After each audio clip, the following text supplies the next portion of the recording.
उत्पत्ति 37 अध्याय। योसेफका सपनाहरू। याकुब आफ्ना बाबुले बसोबास गरेको कनान देशमा बस्थे। याकुबको वृत्तान्त यही हो। योसेफ 17 वर्षका हुँदा तिनका दाजुसँग भेडा बाख्राहरूका बगाल चराउँथे। एक दिन तिनले आफ्ना पिताका पत्नीहरू बिल्हा र जिल्पाका छोराहरूको खराब व्यवहारको कुरा आफ्ना बुवा कहाँ ल्याए। आफ्नो बुढेसकालका छोरा भएकाले इस्राएलले अरू छोराहरूलाई भन्दा योसेफलाई बढी माया गर्थे र तिनले योसेफको निम्ति राम्रा बुट्टाहरू भएको एउटा लामो लबेदा बनाइदिए। तर तिनका बुवाले अरू दाजुभाइहरूलाई भन्दा तिनलाई बढी माया गरेको देखेर तिनका दाजुहरूले तिनीसित दुश्मनी राखे र तिनीसँग राम्ररी बोल्दैनथे।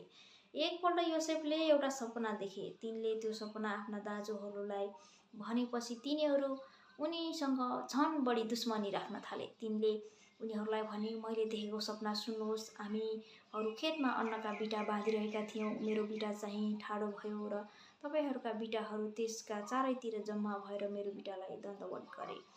तिनका दाजुहरूले तिनलाई भने, के तँ हामीमाथि राज्य गर्ने भइस्? के तेरो प्रभुत्व हामीमाथि हुने भयो? अनि तिनको सपना र तिनका कुराहरूको कारणले उनीहरूले तिनीसँग झन दुश्मनी राखे। तब तिनले अर्को सपना देखे र तिनका दाजुहरूलाई यसो भनेर बताए, सुन्नुहोस्, मैले अर्को सपना देखेँ। सूर्य, चन्द्र र 11वटा ताराले मलाई दण्डवत गरिरहेका थिए। जब तिनले आफ्ना बुवा र दाजुहरूलाई यो सपना बताए, तब तिनका बुवाले तिनलाई हप्काएर भने, तैँले देखेको यो सपना के हो? के साँच्चै नै म र तेरी आमा र तेरा दाजुहरू आएर भुइँसम्मै झुकेर तँलाई ढोग्नुपर्ने? तब तिनका दाजुहरूले तिनलाई डाह गर्न लागे, तर तिनका बाबुले चाहिँ यी कुरा मनैमा राखे। योसेफलाई तिनका दाजुहरूले बेचेर मिस्रमा पठाएका। एकपल्ट तिनका दाजुहरू आफ्ना बुवाका बगालहरू शकेममा चराउन गएका थिए र इस्राएलले योसेफलाई भने, तेरा दाजुहरू शकेममा भेडाहरू चराइरहेका छन्, आइज म तँलाई उनीहरू कहाँ पठाउँछु। योसेफले भने, म तयार छु। इस्राएलले तिनलाई भने, गएर हेर तेरा दाजुहरू र भेडा बाख्राहरू राम्रै छन् कि छैनन्, अनि म कहाँ समाचारले। तब इस्राएलले तिनलाई हेब्रोनको बेसीबाट शकेममा पठाए। योसेफ त्यहाँ आइपुगेपछि एकजना मानिसले तिनलाई खेतमा डुलिरहेको भेटाए। त्यस मानिसले तिनलाई सोध्यो, तिमी कसलाई खोज्दैछौ? तिनले भने, म मेरा दाजुहरूलाई खोज्दैछु। दया गरी मलाई भन्नुहोस्, उनीहरू बगाल कहाँ चराउँदैछन्? त्यस मानिसले भने, उनीहरू त यहाँबाट गए, किनभने उनीहरूले हामी दोतानतिर जाउँ भनिरहेका मैले सुनेको थिएँ। यसैले आफ्ना दाजुहरूलाई खोज्दै गएर योसेफले उनीहरूलाई दोतानमा भेटाए। उनीहरूले तिनलाई टाढैबाट आइरहेका देखे र उनीहरूका नजिक आइपुग्नुभन्दा अघि नै तिनलाई मार्ने उनीहरूले मतो गरे। उनीहरूले आपसमा भने, यो स्वप्नदर्शी आउँदैछ, लौ अब हामी त्यसलाई मारेर एउटा खाडलमा फालिदिउँ। जङ्गली पशुले त्यसलाई खाएछ क्यारे भनी हामी भनौँ र त्यसका सपनाहरू के हुँदो रहेछ हेरौँला। यो सुनेर रुबेनले यसो भनेर उनीहरूको हातबाट तिनीहरूलाई बचाउन खोजे, हामीले त्यसको ज्यानै त लिनु हुँदैन। रुबेनले उनीहरूलाई भने, रक्तपात चाहिँ नगरौँ। यहाँ मरुभूमिको यस खाल्डोमा त्यसलाई फालिदिउँ, तर त्यसमाथि हात चाहिँ नउठाउँ। उनीहरूका हातबाट बचाएर योसेफलाई आफ्ना बुवा कहाँ पुर्याइदिने हेतुले रुबेनले यसो भनेका थिए।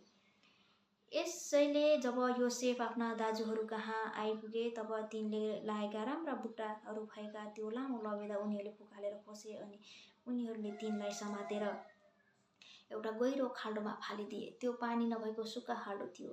जसै उनीहरू खान बसे, उनीहरूले यसो मासतिर हेरे र मिस्रतिर सुगन्धित मसला लेप र मुर र ऊँटहरूमा लादेर लगिरहेको गिलादबाट आएको एक इस्माएली यात्री दललाई देखे। तब यहुदाले आफ्ना दाजुहरूलाई भने, हामीले आफ्नो भाइलाई मारेर त्यसको रगत लुकाएर हामीलाई के फाइदा हुन्छ र? आऊ अब त्यसलाई इस्माएलीहरूका हातमा बेचिदिउँ। हामी त्यसमाथि हात चाहिँ नउठाउँ, किनकि त्यो हाम्रै भाइ, हाम्रै जिउ जस्तै हो। उनका दाजुभाइहरूले उनको कुरा माने। यसकारण जब मिदानी व्यापारीहरू त्यही बाटो भएर आए, तब योसेफका दाजुहरूले तिनलाई खाल्डोबाट तानी निकालेर ती इस्माएलीहरूका हातमा चाँदीका 20 सिक्कामा बेचिदिए अनि तिनीहरूले योसेफलाई मिस्रमा लगे। जब रुबेन खाल्डोबाट फर्के, तब योसेफलाई त्यस खाल्डोमा नदेख्दा उनले आफ्ना लुगा च्याते र भाइहरू कहाँ गएर भने, केटो त छैन त, अब म कहाँ जाउँ? तब उनीहरूले एउटा बोका मारेर योसेफको लबेदा त्यस रगतमा चोबे अनि त्यो राम्रा बुट्टाहरू भएको लबेदा उनीहरूले आफ्ना बुवा कहाँ ल्याएर भने, यो हामीले भेटायौँ। हेर्नुहोस् त, यो तपाईँको छोराको हो कि होइन? इस्राएलले यो लुगा चिनेर भने, यो त मेरै छोराको लबेदा हो। जङ्गली पशुले त्यसलाई खाएछ क्यारे। निसन्देह योसेफलाई दुजा दुजा पारे होला। तब याकुबले आफ्ना लुगा च्याते र तिनले आफ्नो कमरमा भाँडा लाएर आफ्ना छोराको निम्ति धेरै दिनसम्म शोक गरे।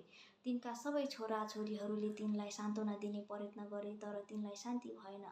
तिनले भने, यो मेरो शोकमा नै म मेरो छोरा कहाँ चिहानमा जानेछु। यसरी योसेफका बुवाले तिनको निम्ति बिलौना गरे। यसरी बीचमा मिधानीहरूले योसेफलाई मिस्रमा फारोका एकजना अधिकृत पोतिफरको हातमा बेचिदिए।